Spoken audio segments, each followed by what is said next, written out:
Thank you very much. Can you all hear me? Yeah? I don't have to lean in? Great. First of all, thank you so much to the Blavatsky Trust, and also to Erica, of course. So we all know that H.P.B teaches that a single universal wisdom tradition is at the root of all religions and mythologies, and that she calls this the secret doctrine. And we also, of course, know that one of the principal tenets of the secret doctrine is reincarnation. What's less well known, however, is exactly how H.P.B describes the transmission of the secret doctrine in the ancient world from one civilization to the other. In other words, who taught it to whom, and what happened throughout history to this secret doctrine. In this lecture, I'm going to look at what H.P.B said about this in Isis Unveiled. She doesn't at any point lay her ideas out clearly or systematically. So in what follows, you're going to see my attempt to provide an explanation and a chronology based on different extracts taken from Isis Unveiled.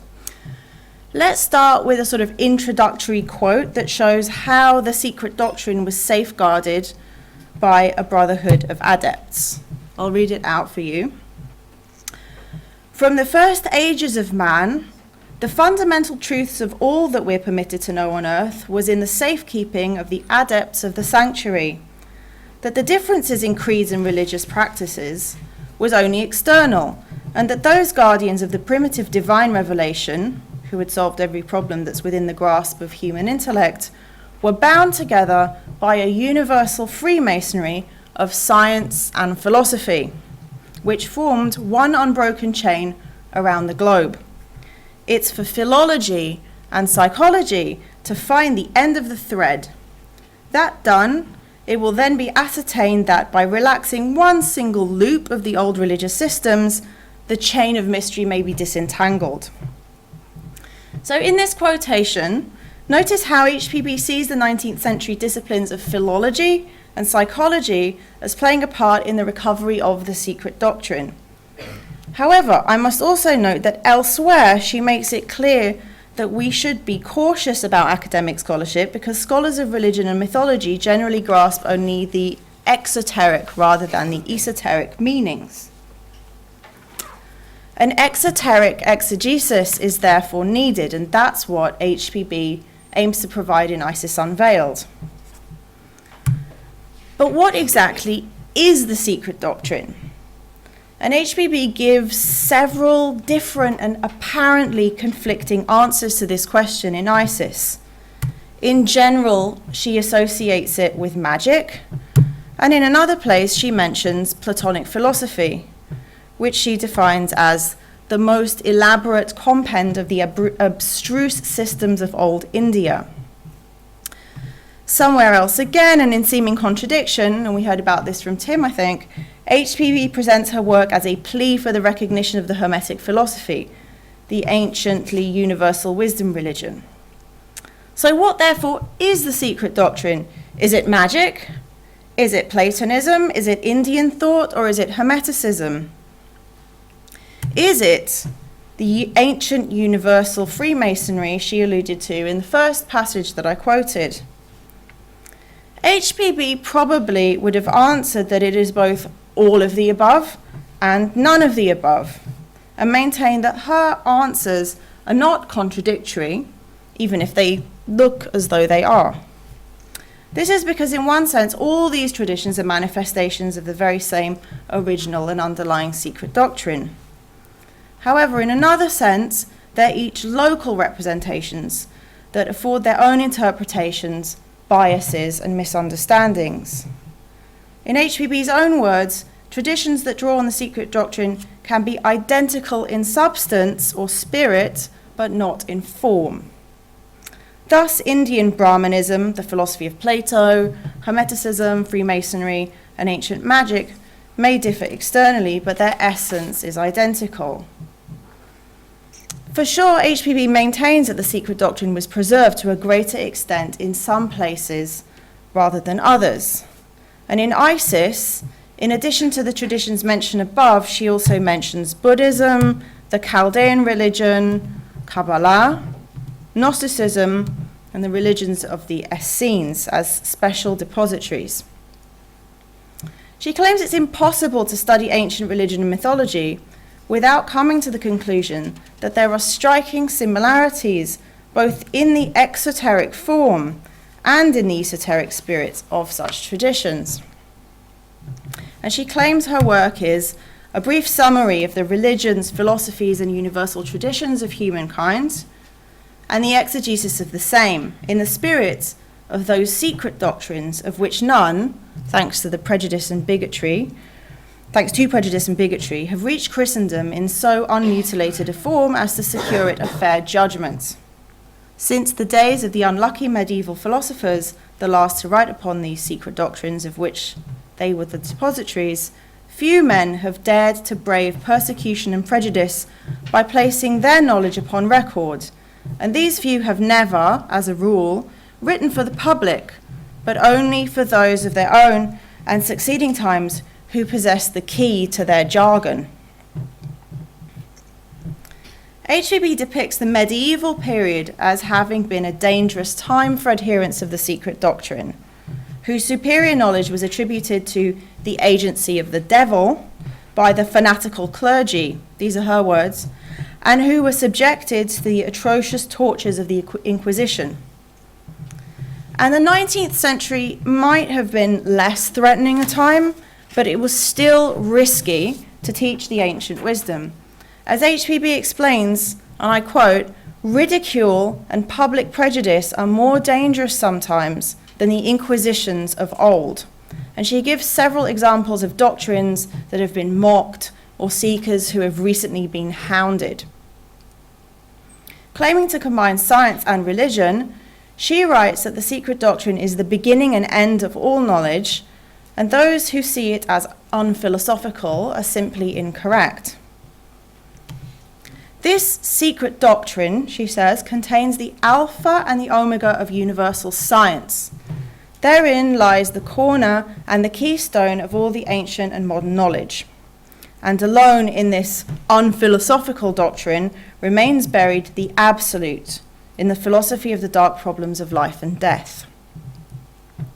So, having established what the secret doctrine is, we can now turn to the individuals responsible for transmitting it throughout history. So, throughout history, the ancient wisdom has remained in the hands of what Blavatsky calls the sacerdotal savant. And this is another term for the hierophant, which was a term used to indicate a priest who interprets the mysteries in ancient Greece. In Isis, H.P.B. defines the hierophant as a discloser of sacred learning. In antiquity, those initiated into the secret doctrine by the hierophants were known as initiates, and every nation had its mysteries, hierophants, and initiates. Yet, despite having been restricted to the privileged few, the ancient wisdom still somehow benefited everybody. Though the focus was jealously guarded in the sanctuaries, its rays illuminated the whole of mankind. Otherwise, how are we to account for the extraordinary identity of superstitions, customs, traditions, and even sentences repeated in popular proverbs so widely scattered from one pole to the other that we find exactly the same ideas among the Tartars and Laplanders as among the southern nations of Europe, the inhabitants of the steppes of Russia, and the Aborigines of North and South America. There's a tension in this passage between the idea that the secret doctrine was jealously guarded, on the one hand, and that its rays nevertheless illuminated the whole of mankind. However, the main point is the capacity of the secret doctrine to explain apparent cross-cultural similarities, as well as to highlight the error of those who call its tenets superstitions. So, let's look now at the nations that were responsible for the transmission. H.P.B. contends that there are historical connections between different branches of the secret doctrine in antiquity, and in Isis Unveiled, she emphasized India as the source. By India, however, she doesn't mean the subcontinent as known in her day, but a much wider area that had once included Persia and Iran, Tibet, Mongolia, and parts of Siberia and China. The hierophants of ancient India had been the Brahmins, and they had been adept in magic. From the days of the earliest antiquity, the Brahmins were known to be possessed of wonderful knowledge in every kind of magic arts. From Pythagoras, the first philosopher who studied wisdom with the gymnosophists, and Plotinus, who was initiated into the mystery of uniting oneself with the deity through abstract contemplation, down to the modern adepts, it is well known that the land of the Brahmins and Gautama Buddha, the sources of hidden wisdom, are to be sought after. It is for future ages to discover this grand truth and accept it as such, whereas now it is degraded as a low superstition. So once again, H.P.B is defending this idea against the accusation of superstition. She also gives an inkling here of at least one part of the transmission of the secret doctrine. She talks about how it came from India to Greece.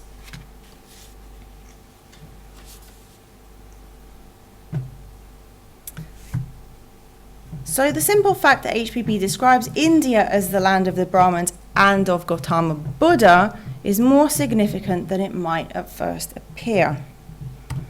And it's a little mentioned fact in academic studies of theosophy, at least, that in Isis Unveiled, H.P.B says that Buddhism, which she understands in a very specific sense, is the historical root of the secret doctrine. All other traditions of any validity are derived from Buddhism, including the Judeo-Christian tradition. Here's the passage in question. We can assert with entire plausibility that there's not one of all these sects, Kabbalism, Judaism, and our present Christianity included, but sprung from the two main branches of that one mother trunk, the once universal religion, which antedated the Vedaic ages.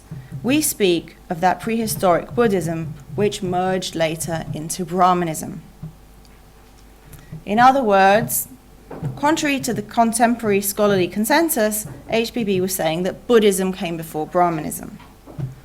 For example, although, she writes, the Grecian mysteries are wholly derived from the Brahmanical Vedic rites, the latter emerged from the primitive Buddhist philosophy. So this primitive Buddhist philosophy is the same as the prehistoric Buddhism mentioned here. And we will see another term for it is the secret philosophy of Shakyamuni.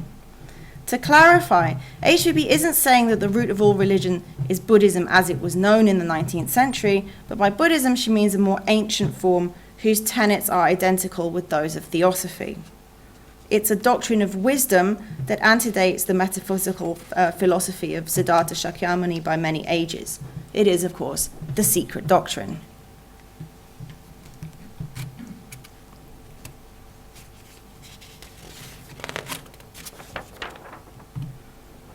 When we use the term Buddhists, we don't mean to imply by it either the exoteric Buddhism instituted by the followers of Gautama Buddha, nor the modern Buddhistic religion, but the secret philosophy of Shakyamuni, which in its essence is certainly identical with the ancient wisdom religion of the sanctuary, the pre-Vedic Brahmanism. So the historical connections H.P.B outlines between prehistoric Buddhism, Brahmanism, Greek philosophy, Kabbalah, and so forth mean that an individual can gain insight into one by studying the other. And here's an example that shows that. The Buddhistic tenets, which can never be better comprehended than when studying the Pythagorean philosophy, its faithful reflection, are derived from this source as well as the Brahmanical religion and early Christianity. The mastery of every doctrine of the perplexing Buddhist system can be attained only by proceeding strictly according to the Pythagorean and Platonic method. So let's look now at another link in the chain of transmission. It's a matter of chronology, says H.P.B, to decide which of these religions, differing but in external form, is the oldest, therefore the least adulterated. From India, the secret doctrine passed to Chaldea, which is Babylonia, and this accounts for similarities between Indian and Chaldaic doctrines. So both the Brahmins and the Chaldeans had taught magic, for example. The reason that the Chaldeans were the first to receive the secret doctrine is that Babylonia was situated along the path of the great stream of the earliest Hindu emigration, according to Blavatsky. The Babylonians were therefore one of the first people to be benefited by this Hindu emigration. But who were these Chaldeans or Babylonians? According to H.P.B, they were a tribe of Kabbalists, the Magians of Babylonia, astrologers and diviners. The secret doctrine was identical with that of the Chaldeans, and it included at the same time much of the Persian wisdom or magic. The Zend-Avesta, a sacred text of Zoroastrianism, was also associated with the Chaldeans. And Zoroastria, for H.P.B, wasn't a single individual, but a generic term. So there have been many Guruastas or spiritual teachers, and one of these was, H.P.B says, the instructor of Pythagoras. So thus she claims further historical links between India, Chaldea, and ancient Greek thought. At the end, I'm going to put this all on a diagram so it makes sense, because it's not an entirely linear transmission, but it's coming in from different places. The secret doctrine also passed from India to Egypt, and H.P.B argues that the two countries were akin, the oldest in the group of nations. Here, the Ethiopians played a role in transmitting the esoteric knowledge. H.P.B says that the Eastern Ethiopians had come from India, bringing their civilization with them and colonizing the perhaps unoccupied Egyptian territory. Indeed, H.P.B credits the Ethiopians with being as old as were the Egyptians in arts and sciences, and says that they claim a priority of antiquity as well as of learning over them. She concludes that the Ethiopians had been known in ancient India, meaning that they represented a civilization older than that of the Egyptians. Just as the Chaldeans had taught Pythagoras, the Egyptians too had passed their wisdom on to the ancient Greeks. Plato had learned secrets from them, indeed more than he was allowed to mention, according to H.P.B. And in the same vein, she writes, "The doctrines of several Greek philosophers who had been instructed in Egypt demonstrate their profound learning. Orpheus, who, according to Artapanus, was a disciple of Moses, Pythagoras, Herodotus, and Plato. They owe their philosophy to the same temples in which the wise Solon was instructed by the priests."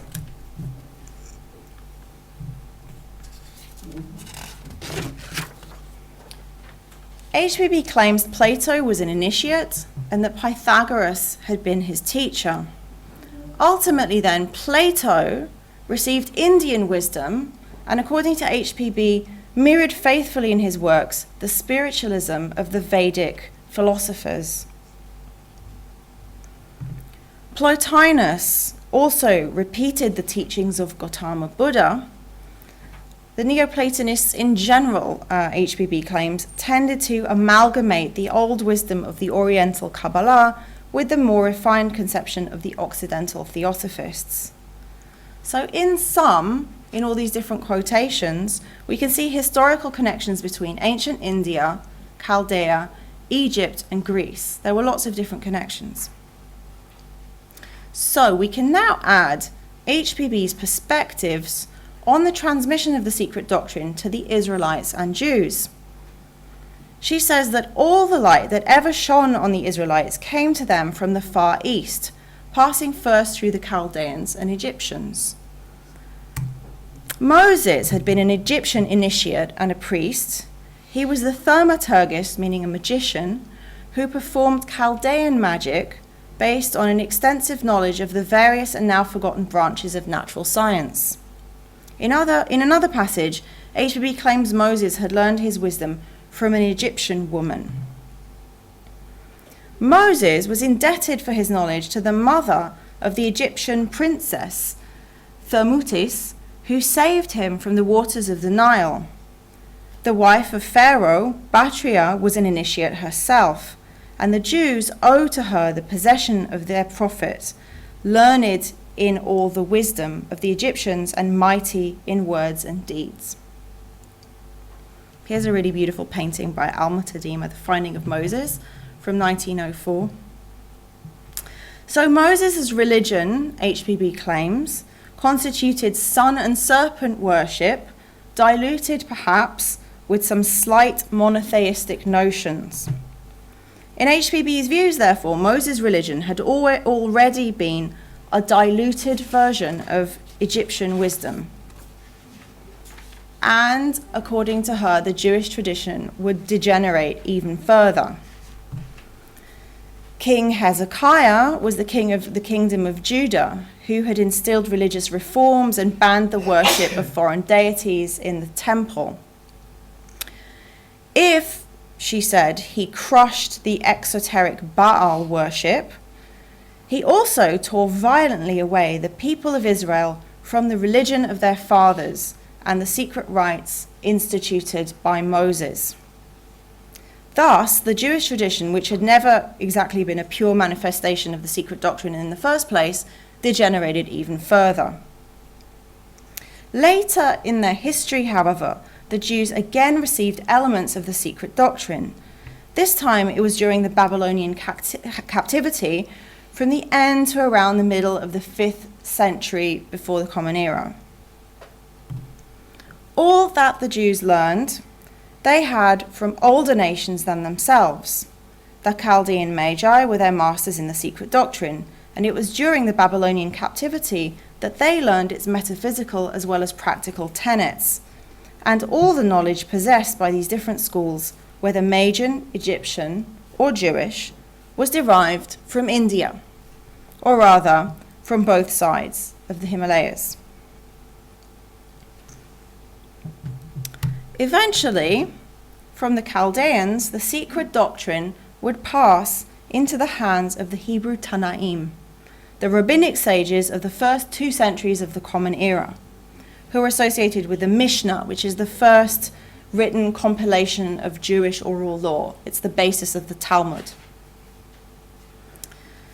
We all know, of course, that the Kabbalah is of particular interest to H.P.B. That's a picture of hers, and here's a larger picture of the tree of the Sphirot.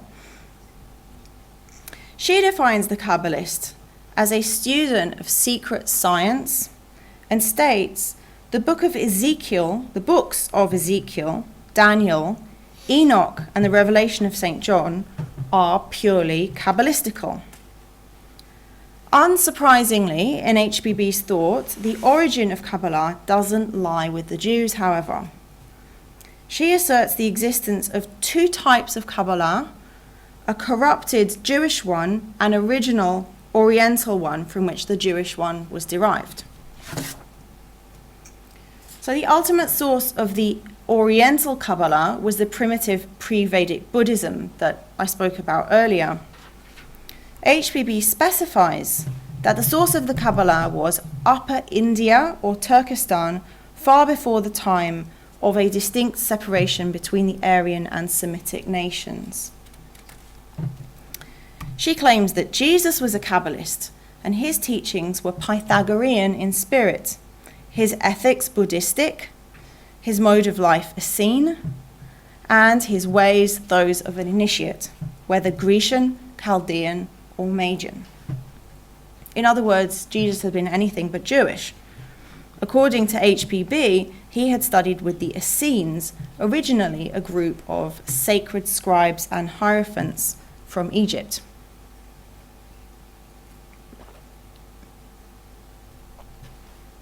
She elaborates, The Essenes were the converts of Buddhist missionaries who had overrun Egypt, Greece, and even Judea at one time, since the reign of Ashoka, the zealous propagandist.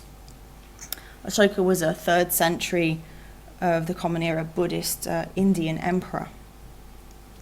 And while it's evidently to the Essenes that belongs the honor of having had the Nazarene reformer Jesus as a pupil, still the latter is found disagreeing with his early teachers on several questions of formal observance.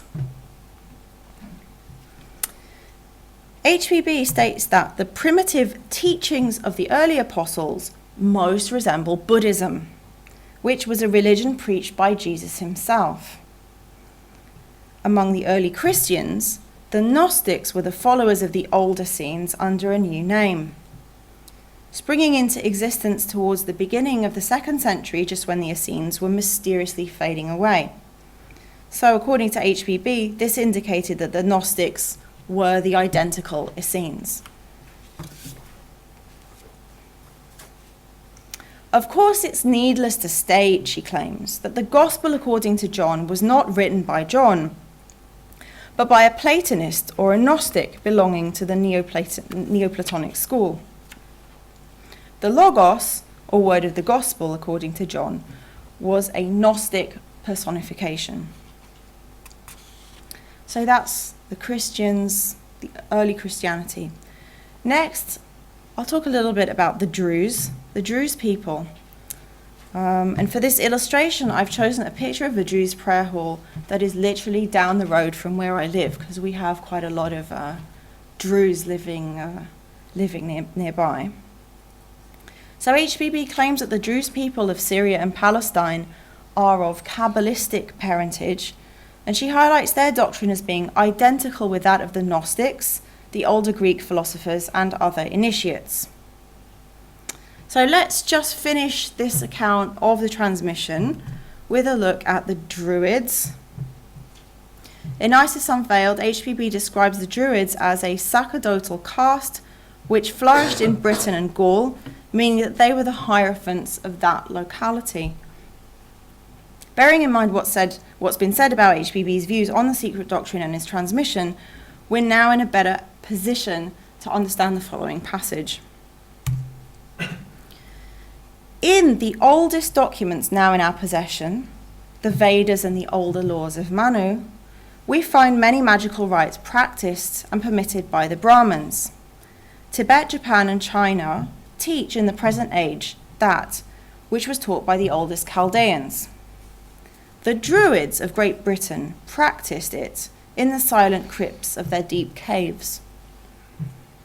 They taught the secrets of the universe, queen of the starry vault. On the dead soil of the long bygone past stand their sacred oaks, now dried up and stripped of their spiritual meaning by the venomous breath of materialism. But for the student of occult learning, their vegetation is still as verdant and luxuriant and as full of deep and sacred truths as at the hour when the archdruid performed his magical cures and, waving the branch of mistletoe, severed with his golden sickle the green bough from its mother oak tree. Magic is as old as man. In this passage, H.P.B hints at a connection between the doctrines of the Druids and those of the Oriental peoples. But she doesn't say that the Druids received their doctrines from the Orient explicitly here, but she does clarify this later in the Secret Doctrine when she explains that the Druid priests were the descendants of the Atlanteans who had spawned the Indians. So, we've established that the Secret Doctrine spread all over the world in this kind of messy chain of transmission, but how did it become corrupted?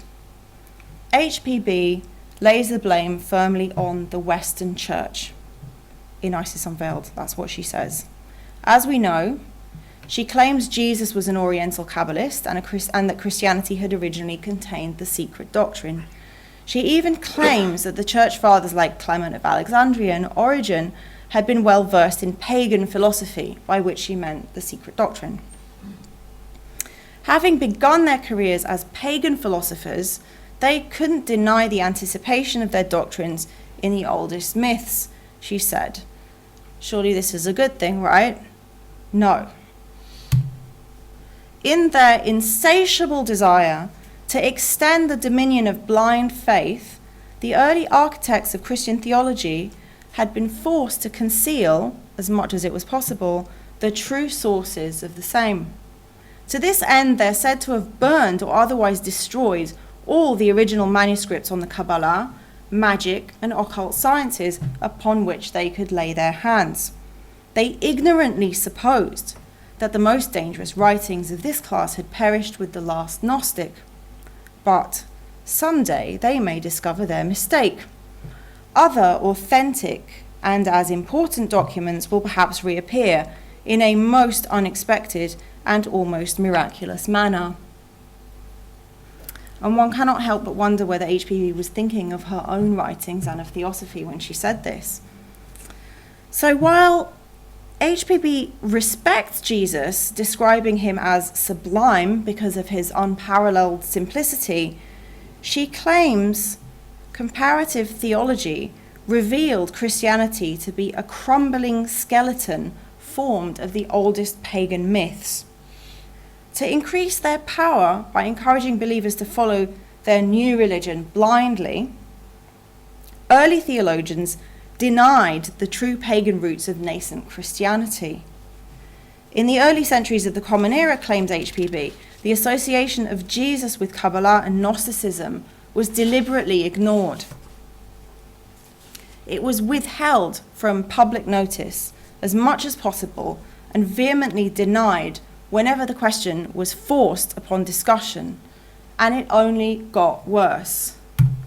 For over 15 centuries, thanks to the blindly brutal persecution of those great vandals of early Christian history, Constantine and Justinian, ancient wisdom slowly degenerated until it gradually sank into the deepest mire of monkish superstition and ignorance. The Pythagorean knowledge of things that are, the profound erudition of the Gnostics, the world and time-honored teachings of the great philosophers, all were rejected as doctrines of Antichrist and paganism and committed to the flames. In the medieval period, H.P.B explains, the vindictive Catholic Church persecuted alchemists and denigrated arcane and astronomical science. The church was motivated by its greed for power. Men like Bruno, Galileo, and Kepler, therefore, and even Cagliostro, trespassed on the preserves of the church and were accordingly murdered.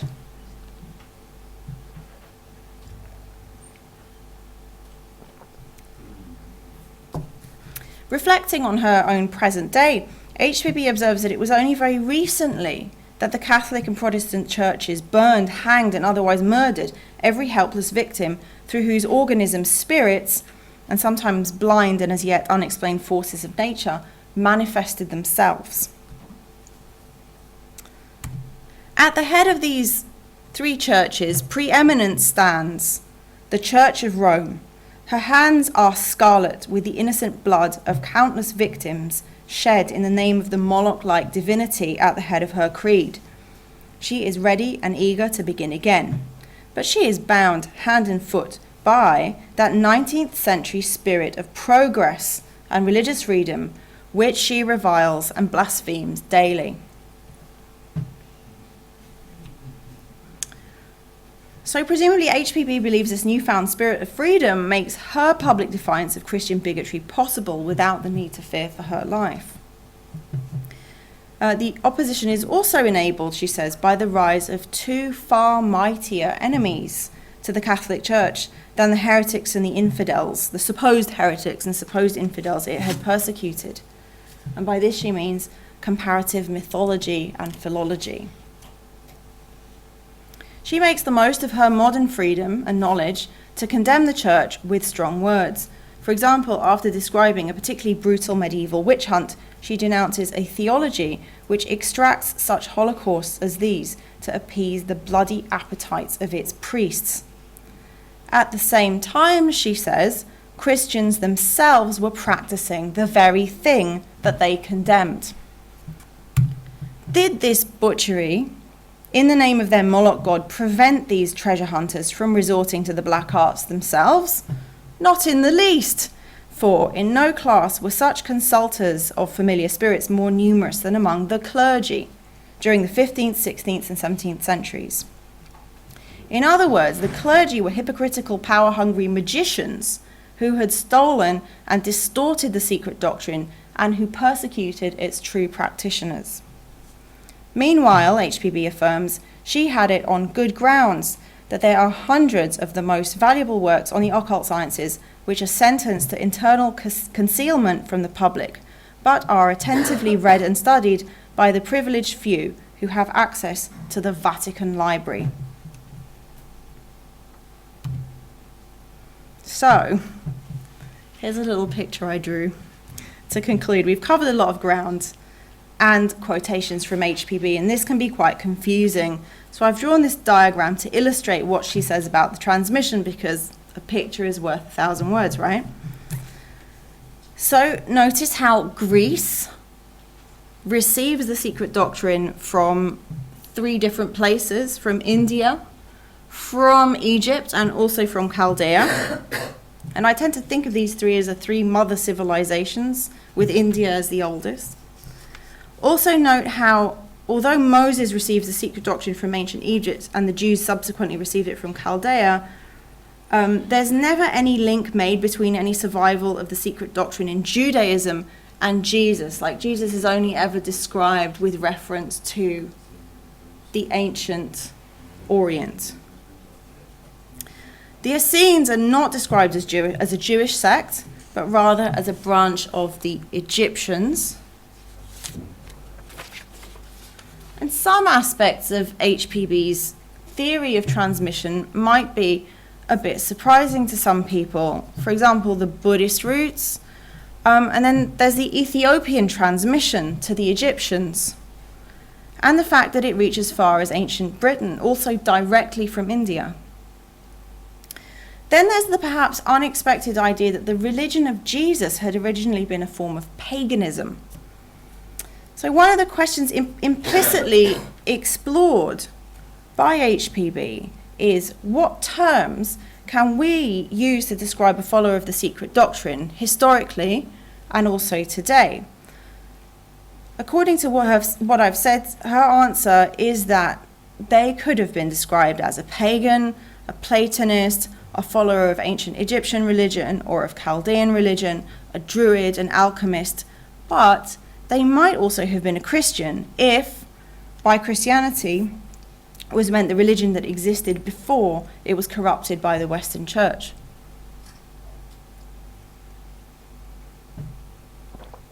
Her attitude towards Judaism is less positive, although this didn't stop many Jews becoming theosophists and seeing in her teachings an esoteric expression of the Jewish religion. H.P.B's theory of transmission also opens up the possibility for dual and combined religious identities within the remit of theosophy.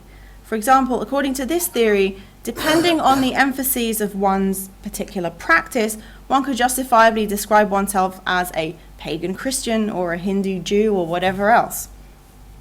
I don't know how many theosophists today actually have such mixed identities. My impression is it's much more common for somebody to just say that they're a theosophist. But I'm curious to know if that's out there. It's common for you to ask me questions now, but I also want to ask some questions to you.